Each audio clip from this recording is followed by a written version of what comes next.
Transport Trade Union and freight giant Transnet are set to face off before the CCMA tomorrow. This follows strike action that began on Thursday over a wage increase dispute.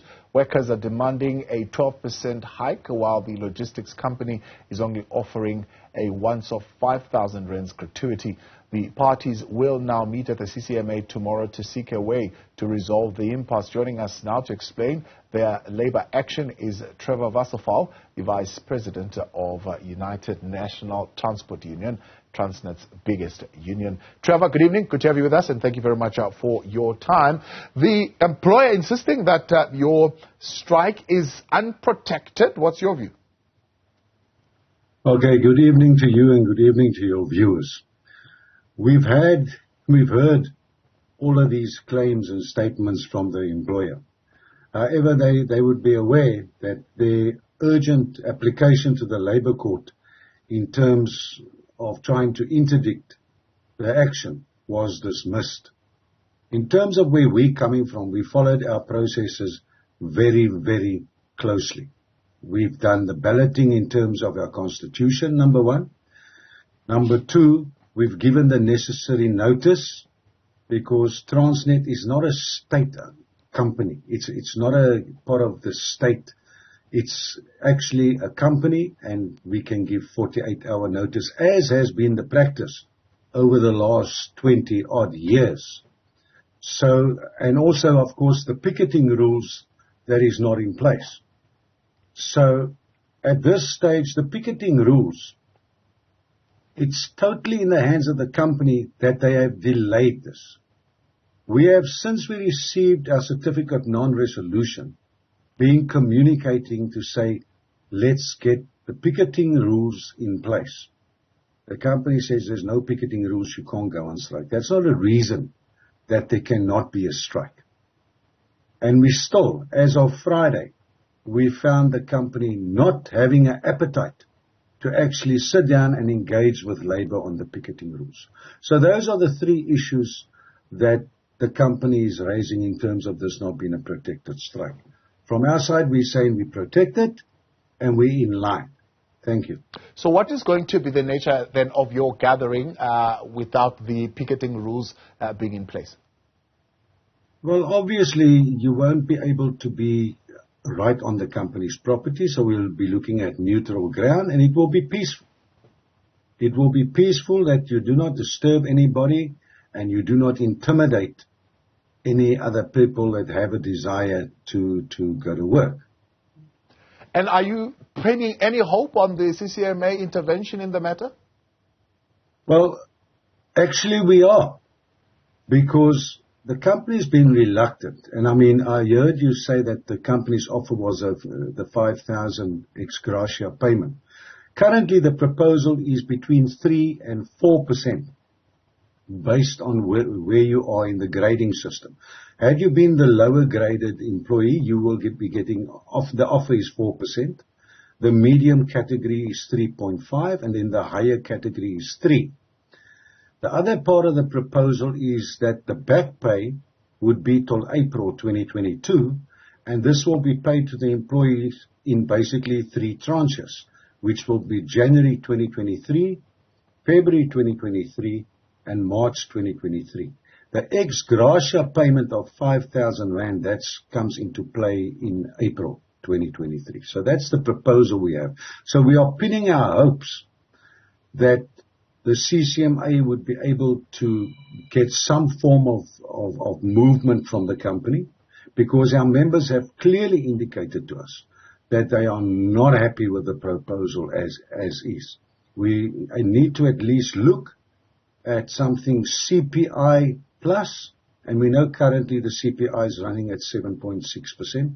So that is what the membership is looking for. Over and above that, obviously, in terms of the medical aid allowance, where it's now become unaffordable for the man on the street to have a medical aid, because even though we have a basket of 5 medical schemes within Transnet, it's not affordable for the people to belong to that. So that's where we are, but we are pinning our hopes on the CCMA process in at least getting us a proper resolution. So is it a full-blown full-blown strike, shall I say, then, Trevor, that we are going to be seeing tomorrow? I'm asking that in light, of course, of the pleas that have been coming, for example, from the berries, South Africa, from fruit exporters, pleading of the kind of impact that this will have, particularly on the thousands of jobs that they are seeking to protect.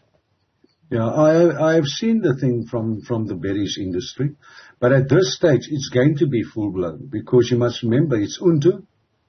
Setawu also comes into the fray tomorrow, and then also the union that's not organizing, that's not recognized at this stage in Transnet, Retusa, has also given notice to the bargaining council. So we anticipate a full-blown industrial action from tomorrow.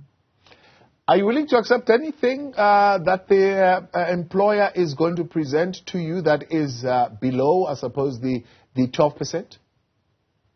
Well, I think at the end of the day, it's not for us as leadership to decide, it's for the membership to decide. But I mean, as we've seen, and let me give you an example. We moved from the 1% to the 1.5%. Then suddenly it moved to a 3% and to where we are now currently with the staggered approach. So should the company bring, and we've even opened ourselves up to say, would you want to negotiate over this weekend that's gone by?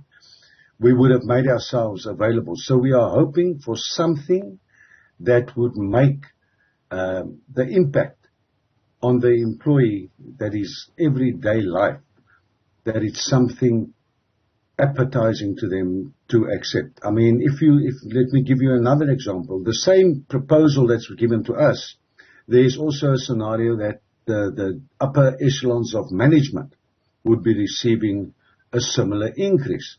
Now, there's a difference between the lower graded people being given between 3 and 4% and the upper echelons of management getting the same. And a simple difference. And I say this with tongue in cheek.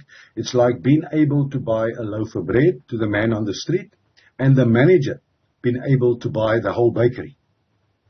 So we need to but we're prepared to sit down and thrash it out fully. We need to resolve this. Nobody wants a prolonged strike. So the sooner we get a sensible offer on the table, the better for all parties. Seeing the posture and the attitude of government, for example, on negotiations on the other state entities, for example, here Treasury saying a 3% salary increase offer is generous. Do you think government would want to intervene in this particular matter in any way? Well, we would hope so, because another example, and take it back into history. With a state capture where there was millions that was looted out of Transnet, you would expect government to come to the party. The monies that's been loaned to SA Express, which has now also hit the ground totally. So you would, and Eskom, look, for example, the Eskom increase of 7%.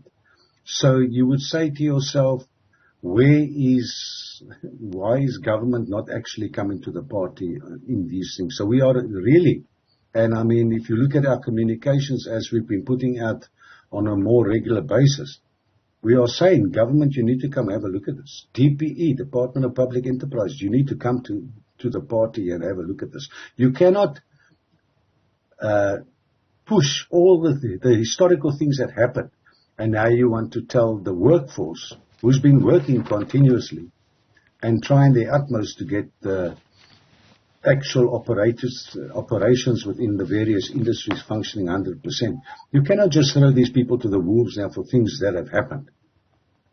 Now, the government is saying here, I mean, you're talking about 50,000 members or so, if I'm correct, or jobs that we are looking at, that we need to strike a balance between remuneration increases and the need to either get additional headcount or at least to keep the current headcount that is there. What's your position on that?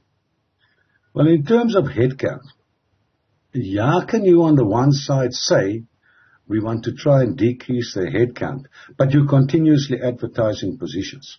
And that is one of our demands, to say for the term of this agreement, there will be no forced retrenchments. Because at this stage, the skills in the company is very necessary. And if you want, whatever you want to do with a business, you need to ensure that you have the necessary skills. So we're saying for the terms of this, for the period of this agreement, no forced retrenchments. Right. For the purposes of just confirmation and reiterating then, Trevor, you're saying today that the strike tomorrow is going ahead. It is illegal. I mean, it's legal and it is protected. That is what we're saying, yes. Trevor Wasserfall, much appreciated, and thank you very much for your time. The United National Transport Union Vice President, Trevor Wasserfall.